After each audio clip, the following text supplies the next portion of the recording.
नमस्कार। आज हम एक बहुत ही गहरे विषय पर बात कर रहे हैं, सनातन धर्म, जिसे अक्सर हिंदू धर्म भी कह देते हैं लोग। इसका मतलब है अस्तित्व का शाश्वत नियम।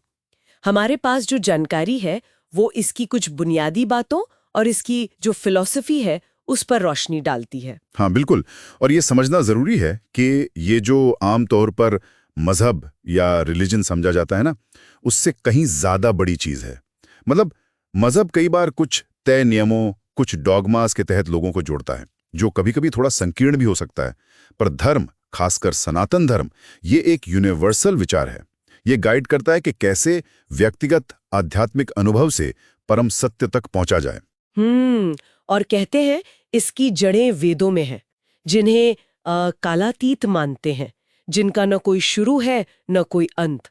ये बात दिलचस्प है कि इन्हें आध्यात्मिक नियमों का एक कलेक्शन कहा गया है, जिन्हें समय के साथ ऋषियों ने और हाँ, ऋषिकाओं ने भी खोजा।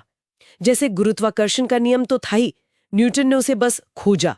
बिल्कुल सही। और यही खोज, यही डिस्कवरी व्यक्तिगत अनुभव पर आधारित है। वैदिक ज्ञान किसी एक किताब या किसी एक पैगंबर पर टिके रहने के बजाय खुद अनुभव करके सत्य को जानने पर, उसको महसूस करने पर जोर देता है। ये आपको आध्यात्मिक खोज के लिए पूरी आज़ादी देता है, जो कई संगठित मजहबों के वो जो कठोर ढांचे होते हैं, उनसे बहुत अलग है। हाँ, वो खुलापन दिखता है। एक बहुत मशहूर वैदिक सूत्र है, एकम सत विप्रा बहुधा वदंती। यानी सत्य तो एक ही है, पर जो ज्ञानी हैं, बुद्धिमान लोग हैं, वो इसे अलग अलग तरह से बताते हैं। तो इसका मतलब क्या ये हुआ कि ईश्वर तक पहुंचने का कोई एक ही सही रास्ता नहीं है? हाँ, सही मायने में यही मतलब है। ये सूत्र इसी विचार को पक्का करता है कि ईश्वर के साथ हर इंसान का रिश्ता बहुत निजी, बहुत यूनिक होता है। कोई जबरदस्ती नहीं है कि आप इसी रास्ते पर चलो। और इसी समझ से ये विचार भी जुड़ा है कि हम सिर्फ ये शरीर नहीं हैं, हम असल में वो शाश्वत आत्मा हैं जो इस भौतिक शरीर में रह रही है। हाँ, भगवत गीता में भी तो आत्मा के बारे में कहा है, नैनम छिंदन्ति शस्त्राणि नैनम दहति पावका, न चैनम क्लेदयन्त्यापो न शोषयति मारुता। मतलब इसे न शस्त्र काट सकते, न आग जला सकती, सही। न पानी भिगो सकता, न हवा सुखा सकती। ये अविनाशी है। और ये आत्मा अपने असली स्वभाव में हमेशा से मुक्त है, शुद्ध है और पूर्ण है। पर मुश्किल तब शुरू होती है जब ये भौतिक पदार्थ से, यानी शरीर और मन से जुड़ जाती है और खुद को शरीर समझने लगती है। यहीं से दुख और भ्रम शुरू होता है। अच्छा। आत्मा का लक्ष्य इसी भ्रम से निकलना है, अपने असली स्वभाव को, यानी ब्रह्म, जो परम सत्य है, उसे जानना है और उसी में स्थित हो जाना है। लेकिन अगर आत्मा असल में शुद्ध है, तो फिर ये भौतिक इच्छाओं से दूषित कैसे हो जाती है? ये थोड़ा कंफ्यूजिंग लगता है। देखिए, दूषित शब्द शायद सही ना हो। ऐसा समझिए जैसे एक साफ आईना है, उस पर धूल जम जाती है। अच्छा। आत्मा की अपनी शुद्धता कम नहीं होती, पर शरीर की जो जरूरतें हैं, इच्छाएं हैं, मोह है, वो हमारी चेतना पर एक, कह सकते हैं कि पर्दा डाल देते हैं। जब हम इन इच्छाओं के पीछे ज्यादा भागते हैं, तो अपनी जो आध्यात्मिक दिशा है वो भूल जाते हैं। धर्म इसी पर्दे को हटाने में मदद करता है, आत्मा को वापस उसकी सहज शुद्धता में लाने का मार्गदर्शन करता है, ताकि मोक्ष का लक्ष्य पाया जा सके। और यहीं पर कर्म का सिद्धांत आता है ना? कि जो हम आज हैं, वो हमारे पिछले कर्मों का नतीजा है, और जो हम आज करेंगे, वो हमारा आने वाला कल तय करेगा। बिल्कुल। हर एक्शन का एक रिएक्शन है, हर कर्म का एक फल है। इसीलिए तो मानव जीवन को इतना कीमती माना गया है।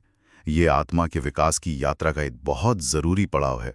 अच्छे कर्म हमें आगे ले जाते हैं, बुरे कर्म हमें पीछे धकेल सकते हैं। हो सकता है हमें फिर से उन योनियों में जाना पड़े जिनसे हम विकसित होकर इंसान बने हैं। और इसी वजह से यहाँ जन्म से पापी होने वाली धारणा नहीं है।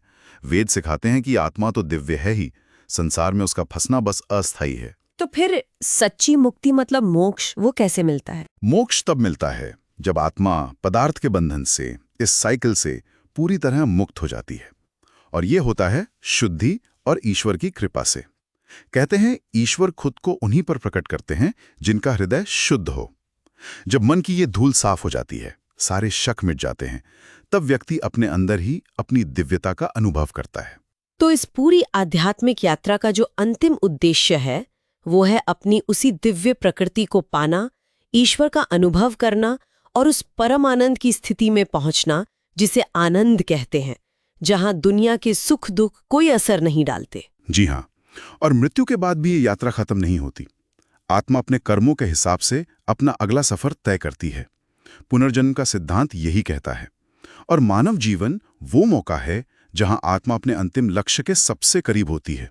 एक बहुत सुंदर उपमा भी दी जाती है कि हर आत्मा एक युवा बाज की तरह है, जो लगातार ऊंची उड़ान भरता है और शक्ति पाता जाता है जब तक कि वो उस तेजस्वी सूर्य तक ना पहुंच जाए। सिर्फ हमारे रास्ते पर चलने वालों का ही उद्धार होगा, बाकियों का नहीं। ये परंपरा उत्पीड़न और असहिष्णुता से मुक्त रही है। इसमें सभी जीवों में उसी एक दिव्यता को देखने की बात है और मानवता को उसकी अपनी सच्ची दिव्य प्रकृति का एहसास दिलाने में मदद करने का भाव है। तो इन सब बातों का सार क्या निकलता है? अगर हर आत्मा असल में दिव्य है और सत्य एक ही है जिसे कई तरीकों से पाया जा सकता है, तो शायद सोचने वाली बात यह है कि हम अपनी रोजमर्रा की भागदौड़ भरी जिंदगी में अपने अंदर की इस दिव्यता को लगातार कैसे महसूस कर सकते हैं और अपने आसपास जो इतनी विविधता है, इतने अलग अलग रास्ते हैं, उनमें उसी एक सत्य की झलक का सम्मान कैसे करें। ये एक विचारणीय प्रश्न है।